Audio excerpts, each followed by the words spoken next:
A very pleasant good evening to you as we welcome you to the Storm Report, season number 2, episode 5 for October 17th, 2022. And we welcome everybody inside the Tower Grill on the campus of Arizona Christian University. I'm Kevin Derryberry, and my broadcast partner, way on the other side, that is Ed Cole. And joining us in the middle is two absolute standout soccer players. We have Cami Mercado and Jennifer Sanchez. Those two will be at center stage first. But let's set it up for you. On this evening's program, we're going to talk a little men's golf. You don't want to miss conversation with Leon Acikalin and, of course, Mr. Scissons. Connor Scissons joined us on the program as well. And we're going to talk a little golf, and then we're going to take it back to the pitch once again as we talk with Ted Krizwicki's team. Sebastian Nicula joined us here on the program, along with Carlos Gallardo, the big fella in the house. Mm-hmm. So, with that being said, welcome to the show. Ed, how are you, my friend? Mr. Derryberry, good evening, sir. How are you? We are doing fantastic. Let's welcome on the main stage Cami Mercado and Jennifer Sanchez. First, Cami, all the way from Rancho Cucamonga, California. I just like to say Rancho Cucamonga. Yeah. Who doesn't like to say Rancho Cucamonga? And, of course, Jennifer Sanchez from Poway, California. Don't ever confuse it with Poway. Right? That's just ridiculous. Ladies, congratulations. I think we'll start with the news of the day, and congratulations to you both. Golden State Athletic Conference Players of the Week to each of you. Fantastic. Thank Yes, congratulations. Yeah, I'll tell you what, one thing that helps is scoring goals. And for Cami Mercado, a natural hat trick in the game against San Diego Christian. And that was a game that saw the ladies on the other side of the ledger until Cami Mercado caught firestorm fire, and 3 goals later, ACU was victorious, and of course, our goaltender Jennifer Sanchez victorious in net. So, Ed, take it away. So, Cami, talked about the 3 goals. So you guys were down, and then you go off by yourself. You're down 2-0, and then you run off 3 straight goals. What was that feeling like in the second half? You got those 3 goals, and you helped lead your team to victory. What was going through you physically, and when you were just on the field that you were able to do that? I think my team encouraged me a lot, and just like having them, like we all push each other. And yeah, so once I got the first goal, then I was kind of like, now we have like a chance. And then just kept going. Yeah. Hey, just touch on that for a second. We scored a goal. Now we feel like we have a chance. Mm-hmm. That mindset right there, you've got to buy in. There's got to be a belief system in place, right? Yeah. I think 2-0 is like the hardest to keep, because if it's like 1, if the other team gets 1 goal, you're back in. So I think that was kind of my mindset. Like we were back in the game. Yeah. And then Jen, she helps you out. You're back there as the goalkeeper, and you're doing your thing. You're standing literally on your head. You got 5 saves, and you're helping to also lead this team to victory. So when you see Cami do her thing, and you're back there doing your thing, it's definitely a team effort if you're going to beat a team like San Diego Christian. And then, of course, you beat Vanguard just a few days before that. Yeah, it's definitely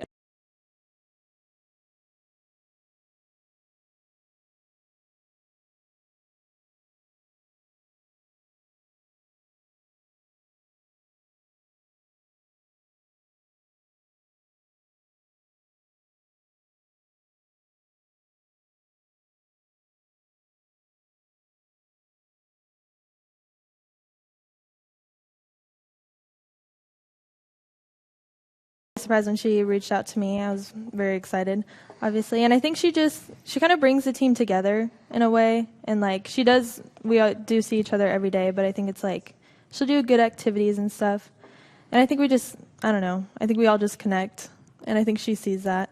So how would you describe the style of play for the fans that want to come out and take a look at these ladies on the pitch? I think good. Like we have a pretty high level of play. I think we improved a lot from last year, and I think Courtney's helped with that a lot. And I don't know, she gets like our input a lot on like our opinion on like each team that we play, and then we like change it up for each team that we're playing. So I think that helps a lot. Jen, to beat Vanguard, to shut them out, you held them just 7 saves, held them to no goals. And then we talked about San Diego Christian. To get 2 big GSAC wins in a matter of a couple of days, how big was that for this organization to do that? I think that was really huge for our team. Since I've been here for the past 3 years, we haven't won 2 in a row, ever. So I think that was really huge for our program, and I think for a lot of us, we're like happy that we're winning, but we're not satisfied. We want to go further. We want to go to the tournament. We want to be that team that makes history here. And when you're having a game like you had against Vanguard with the 7 saves and you shut them out for the first victory in organization history over Vanguard, what kind of feeling was that for you? And you're seeing the ladies are coming at you and they're peppering you with multiple shots, but you saved 7 of them. What kind of feeling is that as a goalkeeper to know that you knocked every single one of those attempts away? I think as a goalkeeper, having a shutout is like an amazing feeling. Like you feel like super accomplished. And you see those shots and you see those scores and you're like, I want to keep going. I want to keep beating them. I want to be the one that has the shutout. I want us to win this game. Ladies, what's more thrilling, to win a 1-0 game or a 3-2 contest? I would say our 3-2. Or I just think scoring at the end and just having that feeling that we just finished well is probably the best feeling. Yeah, I'd have to agree. Basically, whichever like game you're in, it's when the goal is scored, when that final goal is scored. I mentioned it to Coach Bowen all the time. We like to just have a little fun with the statement, winners win. And so, you know what, you won 2 in a row. That feeling of elation of winning a game is pretty special, isn't it? Mm-hmm. Yeah. Nothing better than that. Yeah. All right, so we've got 2 games left on the ledger, if everything is correct, maybe 3. The last game is Ottawa. I don't know what that means, Ottawa. But I do know that Menlo and William Jessup are going to be on the main stage as well. So what would it mean to continue this win streak for you and your postseason hopes, Cami? I'm excited. I think if we do good this weekend and against Ottawa, I think we'll make it to the conference playoffs. So that'll be exciting. Yeah. I think it'd be really amazing if we could go on a win streak. I don't think we've ever had one that's been more than 2 in our history, or 3. And I think for us to go to the tournament and if we win those games, maybe even host a game would be great. Mm-hmm. Now we're thinking, right? Yeah, and I was thinking you get 2, you build upon that, you go to Menlo, and then hopefully get a victory there, go to William Jessup, just continue to string together victories, right, girls? Mm-hmm.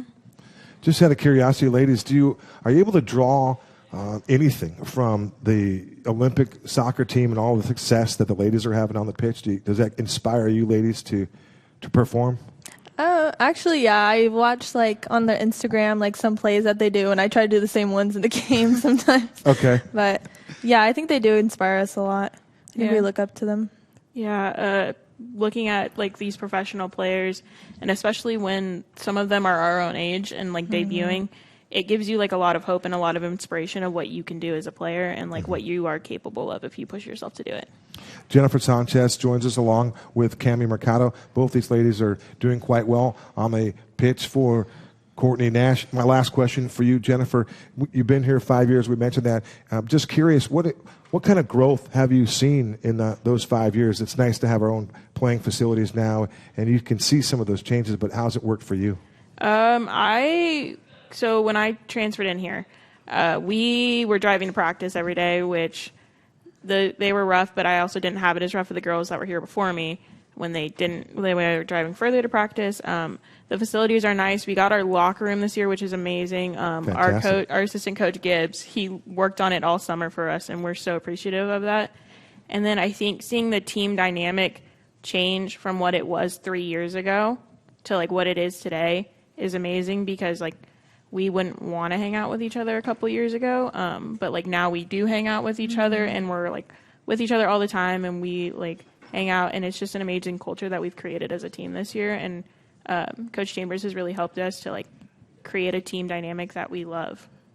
No question about it. Coach Chambers has helped a lot of people create a team dynamic. Yes, he has. That we all love. Absolutely. So that is great stuff. Ed, wrap it up for these ladies. Ladies, I just want to thank you for coming on, and congratulations on your big success, your big wins. Go on the road and get some more victories. Bring some wins home for us. Thank you. Congratulations, ladies, and please say hello to Courtney Nash for us. We're cheering for you, ladies, and these next 3 are going to be ultra critical, but we'll be looking out for Yes. you. Thank Congratulations. Thank you so much. We're going to keep it soccer eccentric right here. We're going to talk with the fellas, and Sebastian Nicula and Carlos Gallardo join the program straight ahead.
We welcome you back inside the Tower Grill on the campus of Arizona Christian University. Tonight is the Storm Report, season number 2, episode 5 for October 17th, 2022. I'm Kevin Derryberry. He's Ed Cole.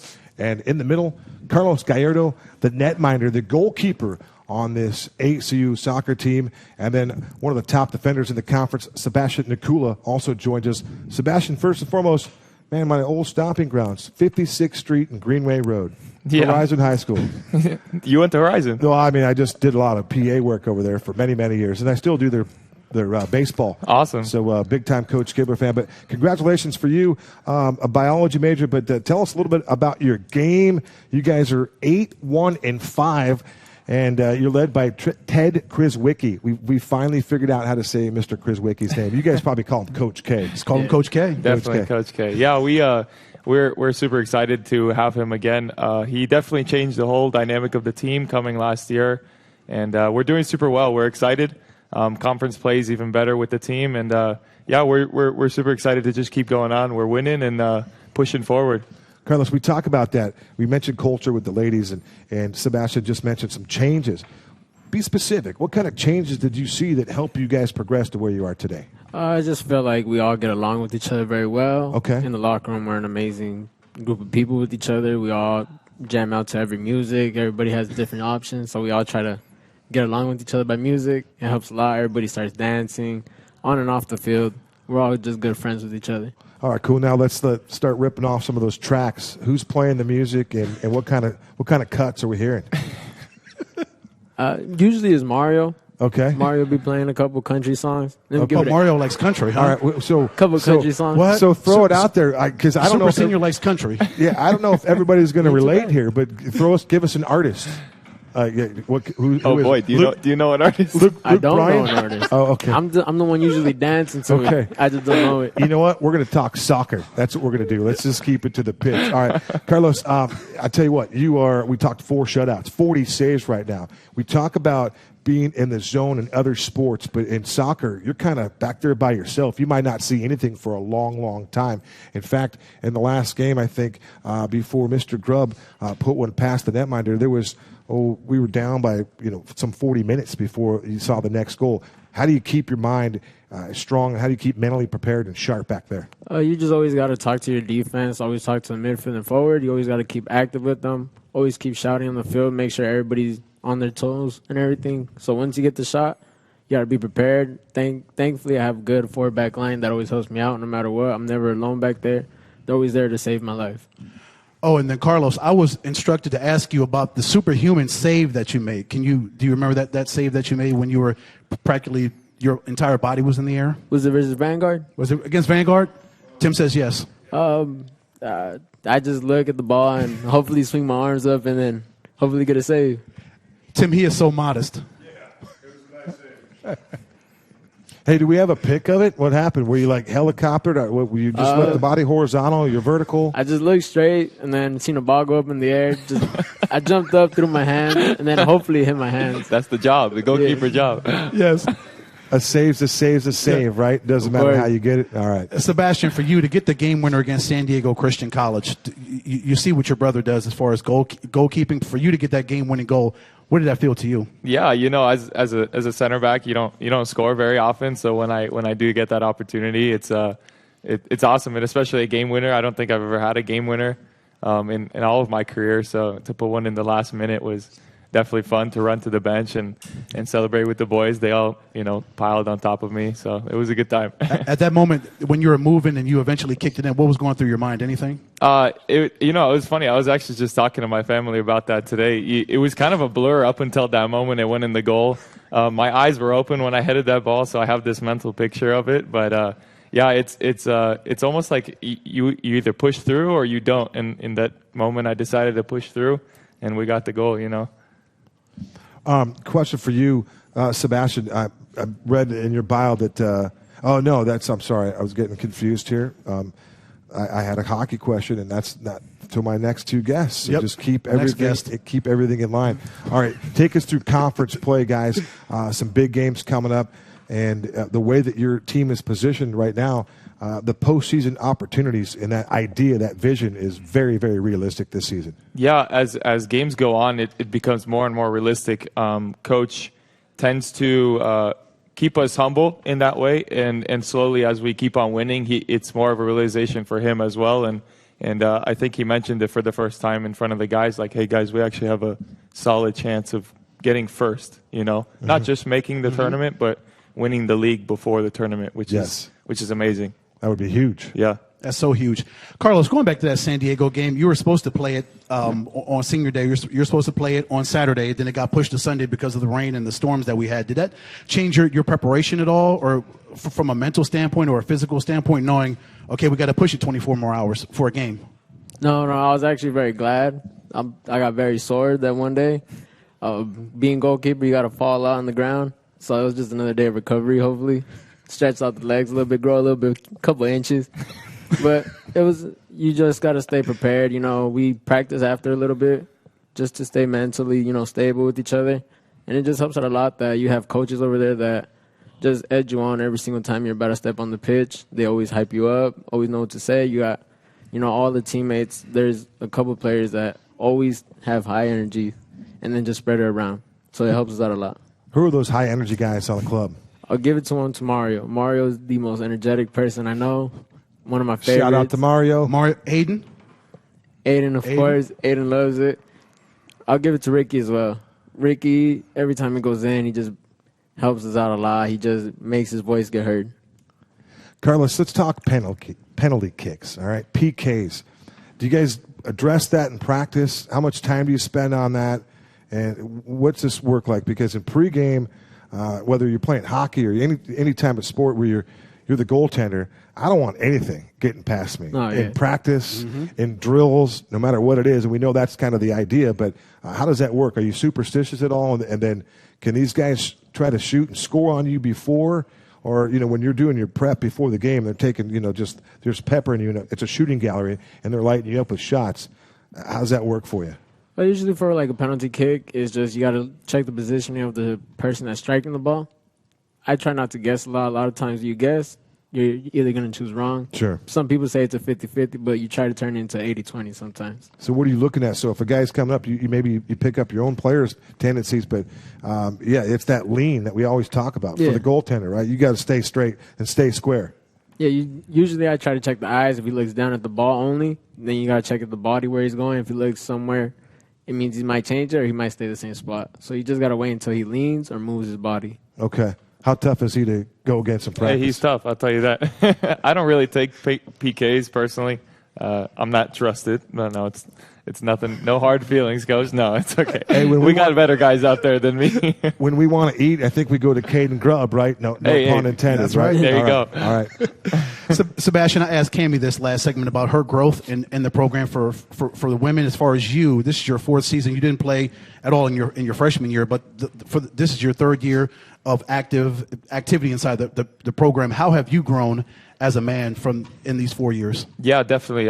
Freshman year it's always a growing period, and for me that was kind of the path God brought me on. And sophomore year played a little bit more. Junior year, the coach really looked up to me, and he's like, I'm going to put you in. So I started growing immediately straight from junior year, becoming a leader and learning from the older guys, especially those guys that I used to play with that graduated that are not here anymore. I definitely learned a lot from them. So yeah, definitely becoming more of a selfless leader and helping the guys as much as I can. And you like that leadership position? Yeah, definitely. And even past soccer, I hope to become a leader in wherever aspect I end up in my job. Sebastian, you kind of had to learn that leadership trait a little bit, kind of experience some things, kind of hanging down here at the lower levels and just keep grinding, keep working hard, and then eventually Coach Krizwicki recognizes that, and now we're going to put talent with leadership potential, and then here you go. Yeah, definitely. Yeah, it's always learned. I feel like sometimes I always got to learn the hard way, but I think that's the best way, in my opinion, because you get experience and a little bit of wisdom that way, learning the hard way, whether that's not playing or getting in fights or not physical, verbal fights, but just with the guys. That's just how you learn, in my opinion. I grew up in a very European background, so nothing's soft in my family. We all grew up strong voice, strong-hearted. So that's kind of how I bring myself upon the team. Very good. Ronaldo or Messi for you, Sebastian? I'm a Ronaldo fan. Ronaldo, okay. Carlos, Ronaldo or Messi? Or are you going to go next? Messi. Messi, okay. I've asked this. I think we talked a little soccer recently. It feels like we did anyway. Coach Chris Wicke, Coach K, I think was on the show a couple weeks back. But do you guys do FIFA? And Yeah. Oh, okay. Who's the FIFA stud on this ACU soccer team? I think it has to be me. It's Gallardo? Oh, I think it has to be really? me. Yeah, Okay. I love it. That's a bold statement right there. Carlos, what team do you play with? Chelsea. Chelsea. Okay. So, Carlos, That's the thing, man. Carlos, how intense does it get when you brothers are playing against each other? Does it get pretty heated? It does. It does. You know, you don't talk to each other for a little bit, but hey, That's Okay. the we best get there kind. eventually. We get there eventually. That is the best way right there. Carlos, to be 4-0-2 in the GSAC, what does that mean to be undefeated in this conference? I mean, it feels amazing. It's my first time being here at this school, and it's just an amazing atmosphere. Everybody here is just very energetic, and I love just being here. Being forward and only tying 2 is just an amazing experience for me. Not losing the game is just heartwarming. You know, my parents come out to watch, all these fans that help us out, support you guys doing the best for us as well. I just appreciate everything for you guys. Well said, Carlos. That's fantastic. We've got just, again, we mentioned the fact that the postseason is real. Health has got to be a factor as we move forward. And then lastly from us, everybody's getting it done. You guys enjoying the academic process as well? Yeah. Getting the education at the same time while you're playing with your buddies. It's got to be a great time in college. College soccer. Nothing Absolutely. better, huh? Yep. Student athlete. Yeah, that's the life. It is. Hey, and it's good life. pretty cool when you see the ladies starting to have some success too. Yeah. How does that kind of help the masses? You know, everyone that plays soccer. Definitely, they've over the course of being here for 4 years, they've been doing honestly the best I've seen them doing. So shout out to them. They've been doing very well. They've been keeping it consistent and working hard in the field, and it's paying off for them. World Cup's right around the corner. You guys going to watch that a little bit? Of course, yeah, of course. How do you set things up to watch the World Cup, or will you just catch it casually, or will you say no, I can't do that because I've got a few matches I'm going to be viewing? Yeah, so it's a month-long tournament, Right, so right. you do have to plan it. You Yeah. do have to, and especially being in a different country that's totally opposite side of the globe. All the games are in the morning, late morning, so you got to wake up and be ready to watch the games for sure. That's awesome. That is so awesome. Gentlemen, continued success, 8-1-5 on your way. Coach K has got a really good group of characters here, and some great players and some good talent, and nothing can get by this guy right here. Nothing. That's pretty impressive. That's pretty impressive to say the least. Quite All right. impressive. This is kind of difficult to say, but with all this energy that we've had in this first portion of the program, we're going to slow it down just a little bit because we're going to talk some golf straight ahead. We're going to talk golf. The fellas will be here. We're going to talk with Leon Acikalin. He's going to be here, and Connor Scissons are going to be right here on the main stage right after this.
We welcome you back inside the Tower Grill.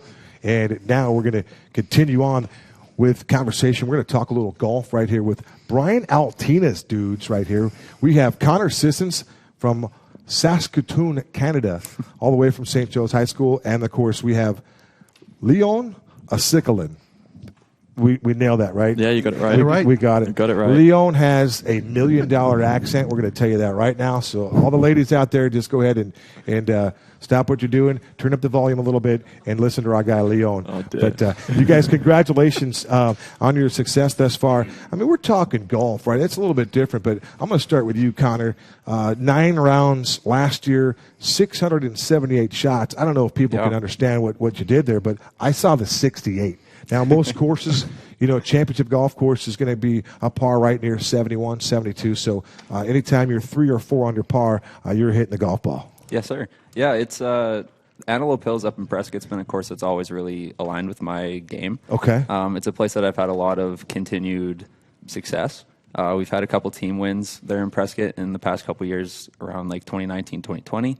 And that's personally, even just for my game in general, it's really vibed with my game. Fantastic. Now, I wanted to ask what kind of courses where you guys play, but I don't know if I mentioned that, but Leon is from Istanbul, Turkey. Yes, Istanbul, Turkey. We don't get to say that on the program very often either. So for you, Leon, how about yourself? Well, this is my first season playing for ACU, even though I was here last year. I didn't get the chance to play. So we went up to, where was it? Prescott, Antelope Hills. Yes, sir. Great tournament, obviously. Connor's bringing his game together and playing really well at the moment. Just really enjoying it. It's a great team dynamic, and can't wait to see how we do in the spring. Leon, you got first place at the Bulldog Fall Invitational. You and I were looking at your picture back in September. What was that like to get first place in that tournament? That was great. As I just said, that was my first tournament, or this is my first season playing, and to win in my first tournament after all the anticipation of last year. And not being able to play, helping out my team finally being able to play was great. And obviously, I mean, first tournament for the school, and it's a win. Can't beat that. No. The wait. And once again, Ed, what do we like to say? Winners win. That's right. You play your first tournament and you get that dub. That's always fantastic. Leon, wanted to ask you about the experience that you had at the junior college levels as well. Yeah. 2-time All-American. I mean, that says a little something about your makeup. Yeah, so I was at 2 JUCOs. I played at Eastern Arizona and South Mountain, both obviously local to Arizona. Sure. My first year, joined in the spring and got right into it. Was freshman of the year, finalist, first team All-American, and I had, I can't remember what it was, 2 or 3 wins, all district, and then carried that on in my second year where I was first team again. And then made the move to South Mountain. Played 3-4 tournaments there. Obviously, it was on the back end of COVID. So it was a difficult time, but I think I still finished in an All-American spot for that year as well. So, yeah, great 3 years starting off, and hopefully I can continue it here at ACU. Leon, all those achievements. Let's talk about another achievement. You were also part of the Eisenhower Cup. That was over in Paris. That was in August? Was that before you got here? That was... I actually came here for 2 weeks and then had to fly back to Paris. To take part of that? Yeah, to take part. That was the... Tell us about that. So that was my 3rd time playing that tournament. It's the World Champs. And it's the top 3 players from every country come together and obviously play this tournament. So you've got, for the American team, 3 of the best guys in the world. English team, best guys in the world. It's an amazing tournament. Next year it's in Dubai. So hopefully we'll be playing that again.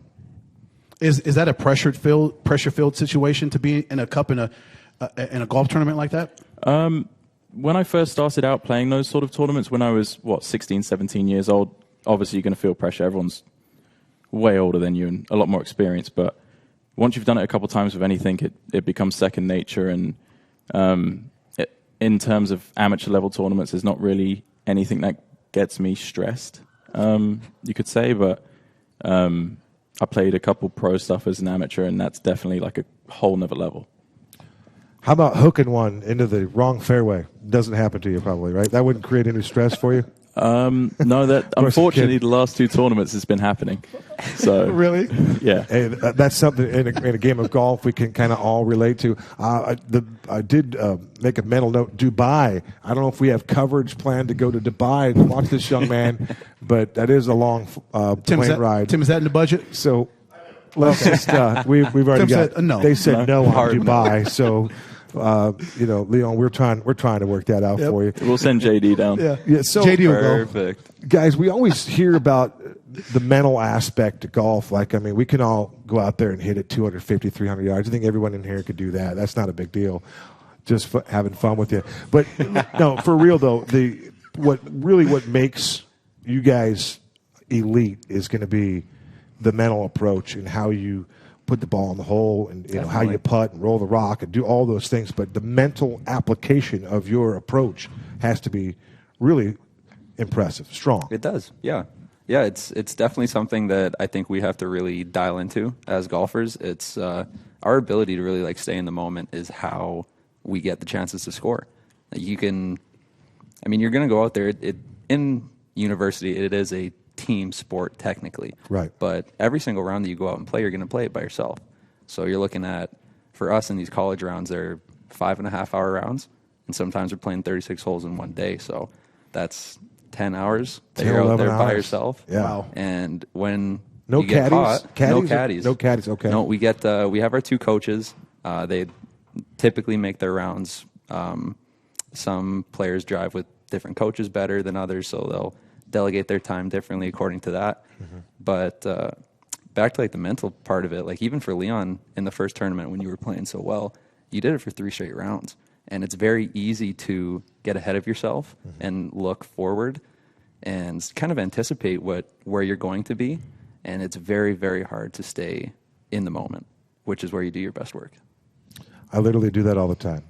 I get up on the box. I'm like, well, I'm just going to hit this 275 yards straight right down here. I'm going to hit the second shot, approaching them. I play aggressive. I'm going to attack the pins, and we're going to roll the rock in for a birdie. It's just as easy as that, right? But sometimes it doesn't work out that way. How about the mental approach for you, Mr. Acikalin? Connor briefly touched on it, but although it is an individual sport, you are playing as a team. So from that aspect, I guess that does take a bit of pressure away, even though obviously you want to do as well as you can individually. Knowing that you have 4 other guys that can take your spot and we're taking their score instead, it helps a lot. But I mean, as a kid, it's sort of like a known thing in the golf world is you're over a putt on the practice green and you're like, okay, this is to win the Masters. This is to win whatever. So you've been there, done that in some sort of sense. And for me, when I was leading for the whole 3 rounds. But for that tournament specifically, it was me sort of knowing I'm going to do well just because I felt so good with my game. Right. The belief was there. The belief, exactly. So it was automatic at that point. I wasn't really thinking, I'm not going to win. I'm going to mess up. So yeah, it's just practice makes perfect and repetitions is what makes champions. Connor, how do you like that one? I like that is one. very cool. That was a good one. Wow. I just jumped all over that. Connor, of course, no 2 golf courses are alike. How do you scout out and prepare for different golf courses as you guys get ready for these tournaments and these invitationals? How much preparation do you do to get ready for possibly a course that you've never played on before? I think honestly, Google is the biggest tool for me. Like being able to, a lot of courses on their websites have kind of course flyovers, so you get like a general sense of what the holes look like, how much space there is, how big the greens are. But I think something that we've started to do this year is that for the guys who are playing in that traveling team, that top 5, we've actually really started to kind of really dissect these golf courses to kind of focus our game where they need to be strongest. So like when you go up to Prescott up at Antelope Hills, it's a very wide golf course. Like it's beautiful for Leon because he hits it a country mile and he doesn't have to worry about where it goes. Like as long as it goes forward, it's good. But then you go to where Leon won, which was in Redlands, California, and that course is a little bit tighter. So for him, accuracy was a lot more important. Your wedge shots, kind of your shots from 150 yards and in, gain a lot of importance. And as always, I mean, putting is number 1. And once you get to those courses, do you get any time to prepare, or you get there and you just start and you go? To a certain extent, we do. I mean, for each tournament, we do get a practice round. So normally we play 36 on Monday and 18 on Tuesday, but we'll get 18 holes in for a practice round on Sunday. So we like to get there an hour or so beforehand. We get to kind of know the greens a little bit.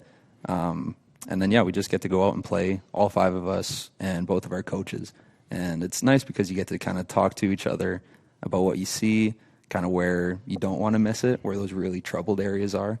And especially something I've really enjoyed about Leon being able to play this year is not that our games are super similar. You hit it quite a lot past me. But we get to kind of talk about what kind of clubs we're going to hit, off tee boxes, where we like to come into these greens from. And it really helps prepare for all these tournaments. The intellect of the game has just blown up, right? Yeah. Like the preparation, you talk about, the use of drones or going to a website and get a flyover of the course that you're going to play next. You can get a feel for that. Mm-hmm. The types of grass, the bent grass greens, all those things go into how you prepare. Now, absolutely. I'm curious what kind of gear that you guys play with, and is it assumed that we're all using Titleist, the number one ball in golf, or how is this working? Call me up. We'll do a deal. But I'm curious, like, what kind of equipment do you use, Leon, and Connor, yourself the same question, and what kind of golf balls do you guys use? Yeah, so our school has a college program deal with Titleist.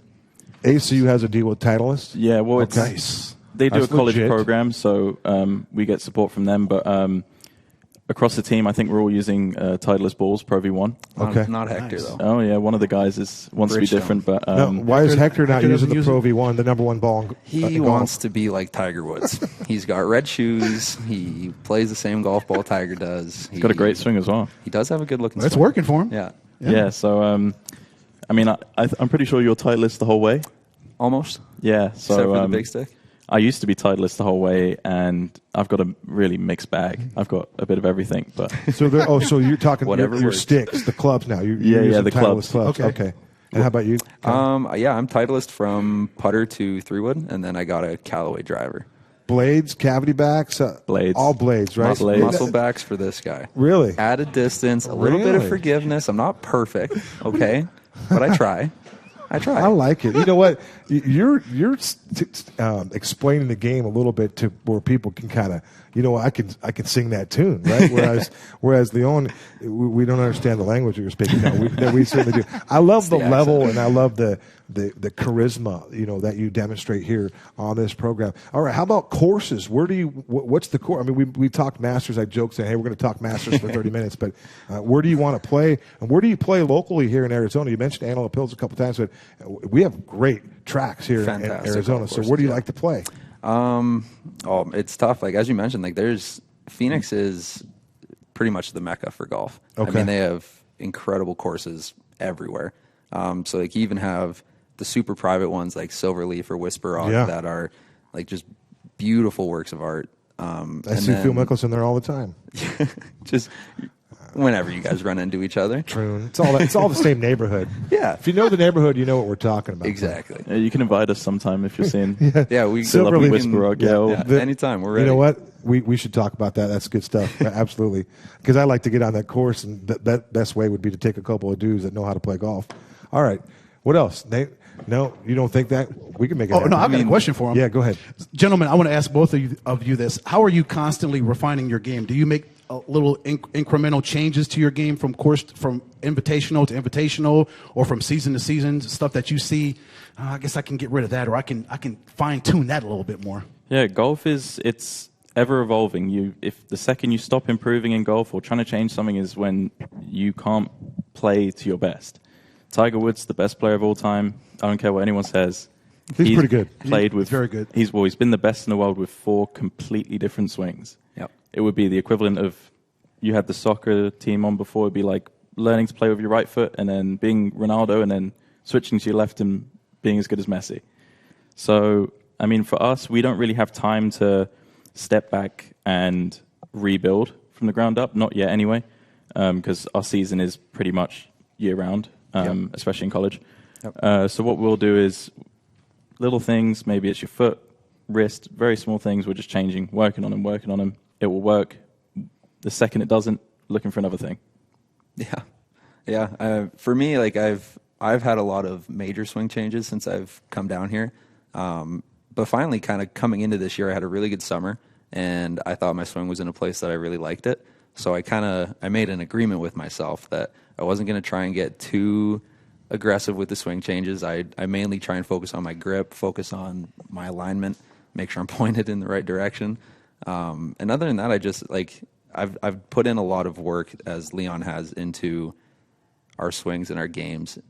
As he said, repetitions make champions. And I think I'm at a point now where I will always be kind of tweaking the golf swing, but I think taking the focus off of big changes and keeping it to small, consistent ones is something that's going to benefit us a lot.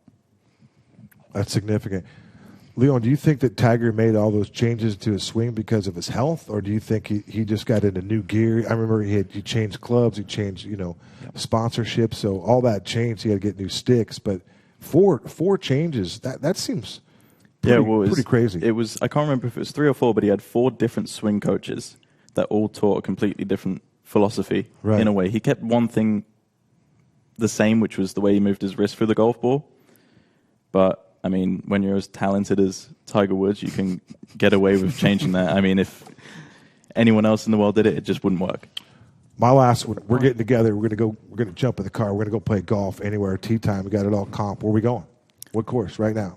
Anywhere in the world? No, right here in Arizona, Oh. Phoenix. We going to True North? No, you got to go to Whisper Rock. Whisper Rock. Have to Okay. go to Whisper Rock. Whisper Oh, yeah, Rock. big fan. How about, have you played any golf up north on the rim? Because the cool country here it's special. I've heard the rim's really nice. White Mountain Country Club, stuff like that. Yeah. Never played that far up north, but I mean, if you want to find a good golf course, you don't need to go more than 15 minutes. That's exactly right. Very true.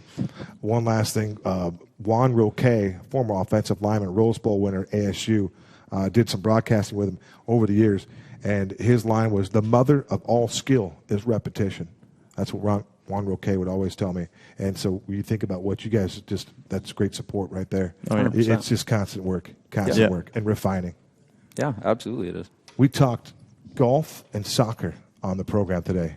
That's a first here on the. Yeah, shout out to the Storm golf Report. team. Hey, We made it, baby. We made it. Hey, guys, it was great. Quick note there on Brian Altina. What's it like playing for BA? He's a character. I love him. He is. He's he just looks after us. He's there. He keeps our spirits high. Golf, as Connor was saying earlier, we don't have caddies. Right. We don't have anyone around the course with us. So, And it's not really a raw. You can't be firing out, hollering stuff on the course. no, exactly. It's just like, If you don't want, This guy's pretty loud. Yeah, I can hear you from the other side of the golf course. we won't talk about that. But just having Brian and Logan there, whether it's to give us a suggestion or bring us some food, which I love. Oh, yeah. The Okay. snacks are Yeah. What kind of snacks? We like, Leon? Oh, I'm a big sandwich guy. I mean, I You did. eat a sandwich in the Leon middle of a loves tournament? Yeah, I did have. that's a golfer thing. I woke up at 5 a.m. when we played Sterling Grove to make myself chicken and rice, and I brought it in a Tupperware. And you I ate won't it be on the doing that course? again. Yeah, it was terrible. It was boiling hot. The effort was there, though. Yeah, didn't work. I just bring trail mix. Guys, Little keep, Oh, I love trail mix. It's delicious. The one with Yes. the little M&Ms in it. Yes. Oh, too good. Oh, goodness. Forget about it. I mean, how do you top that? Where do we go? Where do we go? We say goodbye, with I that? guess. The amazing content has runneth over here tonight inside the Tower Grill. And having said that, for all of our guests, for Cami Mercado this evening, and for Jennifer Sanchez, for Sebastian Nicula, Carlos Gallardo, and these two guys right here, Leon Acikalin and Connor Scissons. Hey, that's not right. Acikalin. I won. I won. I took the under. Because you said that I wouldn't screw it up. He wrote it down. Acikalin. And I did. I think in the last there, I added another syllable. Syllable in there. If that sticks, I'm blaming you. The worst one was when you won in California. He didn't even butchered try. the snot He out didn't of even it. What did they say? He didn't. He. You remember what it I was? don't even. He just had a I remember seizure what it was. halfway. He was like, It was. Leon, He looked at it. He goes, "If I use your prop, Yeah. Say he's got his name on it right here, and he This goes, is going off the rails. "Okay, okay. Well, I might butcher this one. Leon. Yeah, no, you can just come up and Yeah, won. Leon. He won. Just The Leon. kid from Arizona Christian. Hey, Leon. Congratulations, Leon. you're the winner. Hey, but again, just for fun, we could fanatic, throw it on there. Leon Acikalin. Guys, you guys are fantastic. Ed, great work as always. To our crew, for Devin, for our SID, Tim Gosen, and for JD Hamby, and for you, our global viewing audience, we thank you for tuning in. Until next time, so long for now.